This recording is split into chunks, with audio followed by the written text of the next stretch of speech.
Le Vietnam est l'un des pays, l'un des moments de l'histoire de l'humanité dans ces temps contemporains qui doivent éduquer sérieusement les pays africains que nous sommes, les peuples africains que nous sommes.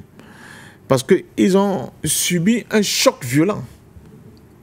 Ils ont commis deux guerres. La première guerre, c'est celle que vous venez de donner les dates, qu'il a opposée à la France coloniale, oui, qui appelait ce vaste ensemble avant, qui était aussi constitué de Laos, d'autres pays, l'Indochine. Mais le Vietnam ne s'est pas arrêté là. Le Vietnam a dû affronter plus tard, dans les années 70, les États-Unis. Les États-Unis d'Amérique. Oui. Et c'était alors là le coup de fin de cette grande démonstration de force du peuple vietnamien vis-à-vis de tous les ennemis que l'Occident impérialiste lui imposait. Et le général Diab que vous voyez et dont vous nous avez présenté l'un des discours les plus mémorables était à la base un instituteur. Un instituteur? Oui. À la base, c'était un instituteur. C'est pas un militaire galonné et tout ça, c'est un instituteur. Mais quand la guerre est déclenchée contre son peuple, il prend les armes. Il oublie la craie. Non, bien sûr.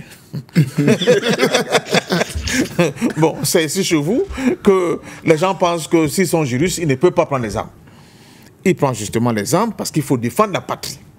Il est l'un des bras droits du grand Ho Chi Minh. Oui. Et à partir de ce moment-là, il se révèle être un stratège et un tacticien hors pair. Il est à la base de ce qu'on appellera plus tard la construction de la piste Ho Chi Minh.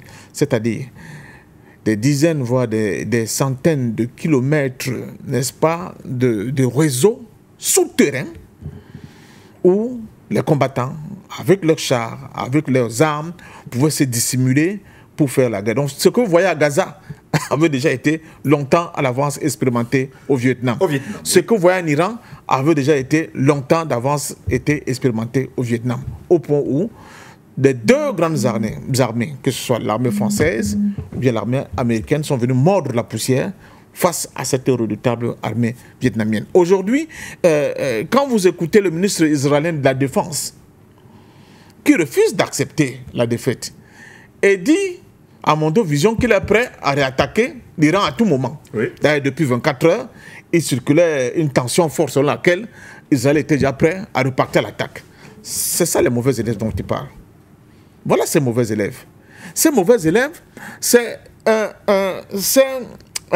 mercenaire français, anglais, américain, dont la plupart avaient par exemple leur base dans l'AES, qui, bien que battus, parce que chassés de l'AIS, ne renoncent pas à revenir en force au niveau de l'AIS pour coloniser et l'AIS et l'Afrique. C'est le sens du discours du général Lecointre. Est-ce que c'est ça, Lecointre? Alors, François Lecointre. Donc, c'est pour vous dire quoi? C'est pour vous dire, et j'aime à le dire souvent avec insistance sur vos plateaux, toutes les victoires que nous engrangeons là, pour moi, ce sont des victoires d'étape que j'appelle des batailles. Ce n'est pas encore la guerre. Nous n'avons pas encore réellement gagné la guerre. C'est pour ça qu'il faut rester vigilant, il faut rester mobilisé, il faut être à l'écoute, il faut suivre les chemins que nos prédécesseurs ont suivis, mais surtout être prêt au sacrifice. Parce que l'une des forces du peuple vietnamien, c'est d'avoir été prêt au sacrifice suprême. C'est des centaines de milliers, on parle de millions de morts dans cette guerre-là.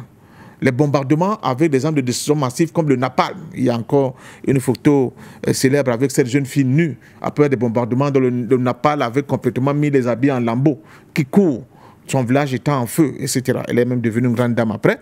Donc voilà ce à quoi l'Afrique qui veut se libérer doit s'attendre. Mais les leçons que nous devons aussi tirer du Vietnam, c'est la solidarité. Le Vietnam a pu tenir, le Vietnam a pu vaincre, parce qu'autour du Vietnam, il y a des peuples, il y a des pays qui ont apporté leur aide au Vietnam. Premier pays, la Chine. Le succès du Vietnam ne fut possible que parce qu'ils avaient un grand pays derrière, qu'on appelle la Chine, qui a apporté une aide multiforme. Et le deuxième grand pays, c'est l'Union des républiques socialistes soviétiques. Oui. Sans l'Union des républiques socialistes soviétiques, je ne suis pas sûr que cette guerre, j'allais dire que cette victoire aurait été aussi éclatante et plus ou moins rapide. Bon, c'est pas rapide en tant que tel, mais aussi éclatante.